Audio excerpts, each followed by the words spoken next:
कहते हैं ना कि जहाँ न पहुँचे रवि वहाँ पहुँचे कवि। अरे लाल लिपस्टिक को मात्र एक रंग नहीं मान लेना, लाल लिपस्टिक को मात्र एक रंग नहीं मान लेना। जानती हो क्या, वह एहसास है नारी मन की उमंगों का। प्रेम क्या है, राधा ने श्री कृष्ण से पूछा। कृष्ण मुस्कुराए, बोले, हे प्रिय राधे, है प्रेम से ही जीवन, जीवन ही तो प्रेम है। प्रेम स्वार्थ नहीं परमार्थ है। जिनको उत्तराखंड साहित्य रत्न, उत्तराखंड साहित्य भूषण सम्मान दिया जाए। नमस्कार, स्वागत है आपका JJN न्यूज़ में और मैं हूं आपके साथ निशा उप्रेती। इस वक्त मैं मौजूद हूं नवाबी रोड के अरुणोदय धर्मशाला में, जहां अंतर्राष्ट्रीय महिला मंच की ओर से अमृता प्रीतम मेमोरियल सेरेमनी का आयोजन किया गया है। मैं आपको बता दूं कि इस सेरेमनी में पूरे भारत की कई कवित्रियों को सम्मानित किया जा रहा है और आज हम इसी मौके पर आए हैं यहाँ पर और हम बात करेंगे इन्हीं कवित्रियों से और यहाँ के अध्यक्ष से कि क्या कुछ ये पूरा कार्यक्रम है और इनसे जानेंगे उनकी कुछ कविताओं के बारे में और आपको भी दिखाएंगे। चलिए जानते हैं। नमस्कार, आपका नाम? राघवेंद्र ठाकुर, संस्थापक अंतर्राष्ट्रीय महिला मंच।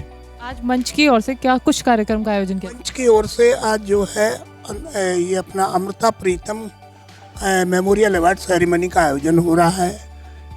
ये आयोजन इसलिए हो रहा है कि मंच के द्वारा, मंच के सौजन्य से अमृता प्रीतम की स्मृति में एक पुस्तक का प्रकाशन किया गया है जिसका नाम है 21वीं सदी की प्रतिभाशाली कवित्रियाँ। इस पुस्तक में पूरे देश की चयनित 51 कवित्रियों की रचनाएं प्रकाशित हो रही हैं। तो इसलिए इन सब जो भी कवित्रियाँ हैं इन सबको अमृता प्रीतम मेमोरियल अवार्ड यहाँ दिया जाएगा। कितनी ऐसी कवित्री हैं? यहाँ पे लगभग 25 कवित्रियाँ आई हैं, जिसमें गुजरात से हैं, राजस्थान से हैं, महाराष्ट्र से हैं, मध्य प्रदेश से हैं, झारखंड से हैं, उत्तराखंड की भी हैं। तो खाली कवित्री हैं या कवि भी हैं? कवि भी हैं। उत्तराखंड के कुछ 10-15 कवि भी हैं जिनको उत्तराखंड साहित्य रत्न, उत्तराखंड साहित्य भूषण सम्मान दिया जाए। इस किताब में हमें क्या कुछ देखने को या पढ़ने को मिलेगा?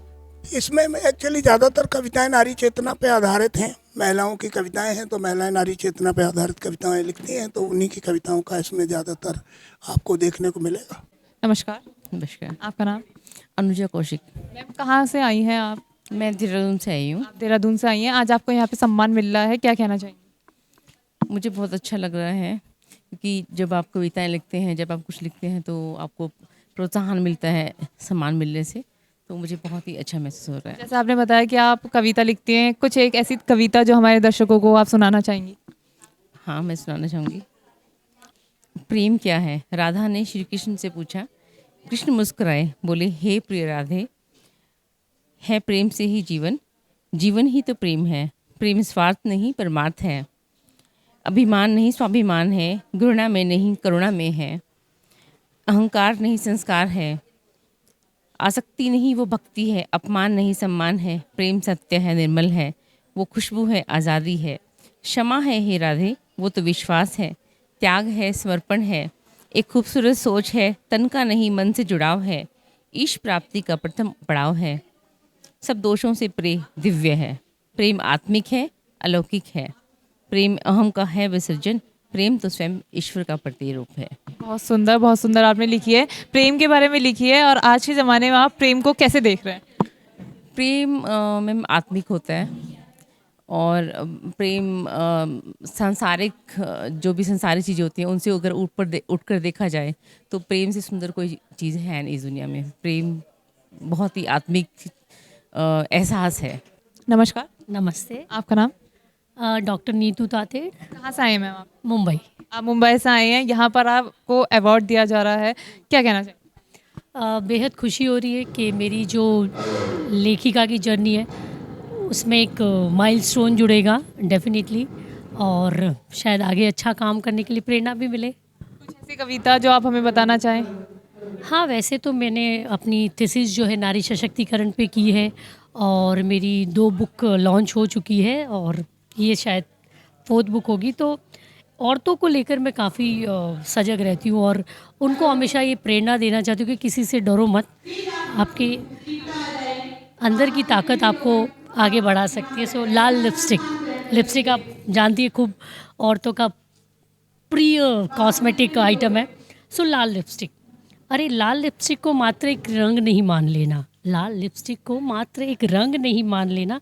जानती हो क्या, वह एहसास है नारी मन की उमंगों का, पहचान सी बन गया है उसके जोश जज्बे और जुनून का, अंतर्मन में सदियों से दबी हुई आकांक्षाओं को पूरा करने का, काली रात के गुजरने पर रूठे से दिन की नई शुरुआत का, काम में लिपटी पड़ी बोझिल फीकी दोपहरी को काटने का, ढलती शाम में खुद को जिलाए रखने की उन्मत्त लालसा का, रोज की जद्दोजहद में अपनी अस्मिता को बरकरार रखने का। हर सुबह अपनी नई यात्रा को लाल रंग से देती है वह ऊर्जा।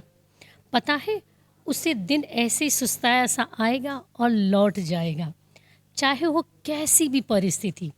डट कर लेती है खुद को वो तैयार, लगा लाल लिपस्टिक जीत ही लेती है वह जीवन संग्राम हर बार।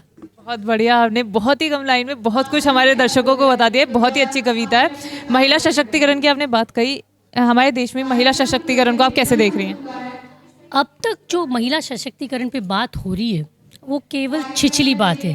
अगर हम हकीकत देखें तो हकीकत से हम कोसों दूर है। जो चीज़ें हैं बहुत बदलनी बाकी है, तो क्यों ना शुरुआत हम खुद से करें। जैसे मैंने खुद से की कि मुझे 2 बेटियां हैं। लोगों ने बहुत बार कहा अरे बेटा नहीं है, तो मेरा उनको जवाब ये था कि मैंने अपनी बेटियों की परवरिश ऐसे की कि लोगों को ये सोचने पे मजबूर हो जाना पड़ेगा कि बेटे ही नहीं बेटियां भी आपका नाम रोशन कर सकती। बहुत बढ़िया, बहुत ही अच्छी आपने बात बताई। आज के ज़माने में बेटियां भी बेटों से कम नहीं है। एक बहुत ही अच्छा मैसेज आपकी ओर से दिया जा रहा है और जेजन भी आपको इसकी बहुत ही शुभकामनाएं देता है। Thank you. नमस्कार। नमस्कार, मैं प्रियंका सुई बाराबंकी से बोल रही हूँ और 95 से मैं साहित्य के क्षेत्र से जुड़ी हुई हूँ और मेरा लिखने का मेन उद्देश्य यही है कि मैं अपने विचारों के माध्यम से लोगों के विचारों को परिवर्तित करूं, क्योंकि लिखने में इतनी शक्ति होती है, इतनी पावर होती है, इतनी एनर्जी होती है कि आप किसी के भी थॉट को चेंज कर सकते हैं, बदल कर सकते हैं। और विचारों से ही ये सारी सृष्टि का सृजन हो रहा है। विचारों से ही बहुत सारी बीमारियां हो रही हैं। विचारों से ही आप बहुत कुछ बदल सकते हैं। किसी भी इंसान की सोच को, उसके काम करने के तरीके को आप अपने जो है लेखनी के माध्यम से भी बदल सकते। कहते हैं ना कि जहाँ न पहुँचे रवि वहाँ पहुँचे कवि। तो मैं उसी उद्देश्य को लेकर के अपनी लेखनी को मैंने उठाया है और मेरी जो कविता जो मैं आपको सुनाने जा रही हूँ उसी उद्देश्य को लेकर के लिखी गई है, जिसका शीर्षक है माँ मैं लौट के आती हूँ, माँ मैं लौट के आती हूँ। कुछ पल ठहर माँ, कुछ पल ठहर माँ, मैं लौट के आती हूँ। जो पीछे अपने छूट गए उन्हें समेट के आती हूँ। कुछ कराह उनकी जो वेदना से घिरे हैं। कुछ गुनाह उनकी जो खुद की नज़रों में गिरे हैं। कुछ आंसुओं के समंदर मैं समेट के आती हूँ। ओ माँ कुछ पल ठहर जा, मैं लौट के आती हूँ। आज प्रकृति भी रुसवा है, हर शख्स इसकी वजह है। आज प्रकृति भी रुसवा है, हर शख्स इसकी वजह है। जो संस्कृति अपनी भूले विध्वंस विनाश का रुख। आज माँ उस रुख को मैं बदल के आती हूँ। कुछ पल ठहर माँ, मैं लौट के आती हूँ। बहुत ही सुंदर है ये और बहुत ही अच्छा संदेश हमारे दर्शकों को इस कविता के माध्यम से जा रहा है। मैं ये जानना चाहती हूँ कि आपकी कौन सी कविता है? कि मेरी माँ मैं लौट के आती हूँ। मेरी कविता का शीर्षक है माँ मैं लौट के आती हूँ। कितनी अभी तक आपने कविता लिख ली हैं? मुझे लगता है 2-2.5 हज़ार से ज़्यादा लिख लिया है। मेरे पास काउंटिंग नहीं है और शायरी और मुक्तक भी इसके साथ मैं लिखती हूँ। इसके अलावा मैं जो है डिबेट मतलब किसी विषय पे भी लिखती हूँ। मैं सामाजिक विषय पे भी लिखती हूँ। मैं हर विषय पे लिखती हूँ।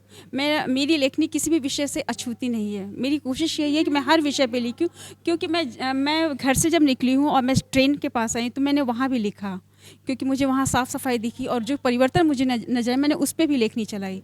मैं हर एक लम्हों पे लिखने की कोशिश करती हूँ, क्योंकि हमारा पूरा जीवन अध्यात्म है, कोई एक विषय नहीं है। हम जो हर पल जो जीते हैं वो सब कुछ हमारे जीवन से जुड़ा हुआ है। आज आपको पुरस्कार दिया जा रहा है, सम्मानित किया जा रहा है, कैसा लग रहा है? बहुत अच्छा लग रहा है, मैं बहुत खुश हूँ और उससे ज़्यादा मैं खुश हूँ इस बात से कि मुझे काफ़ी लोग को सुनने का मौका मिलेगा और काफ़ी लोगों को उससे मैं मिल रही हूँ। ये मेरे लिए ज़्यादा खुशी की बात है। तो देखा आपने, आज हमने आपको अपनी इस रिपोर्ट में दिखाया कि कितनी दूर दूर से पूरे भारतवर्ष से यहाँ महिलाएं आई हैं जिनको यहाँ सम्मानित किया गया है, और अपनी कविताओं के माध्यम से उन्होंने एक अच्छा संदेश हमारे दर्शकों को दिया है, चाहे वो महिला सशक्तिकरण की बात हो या फिर एक बेटी की। तो आपको हमारी ये रिपोर्ट कैसी लगी हमें कमेंट करके ज़रूर बताएं। फिलहाल अभी के लिए JJN की इस खास रिपोर्ट में इतना ही। मैं अपने सहयोगी समय राशा के साथ निशा उप्रेती, JJN न्यूज़ हल्द्वानी। नमस्कार।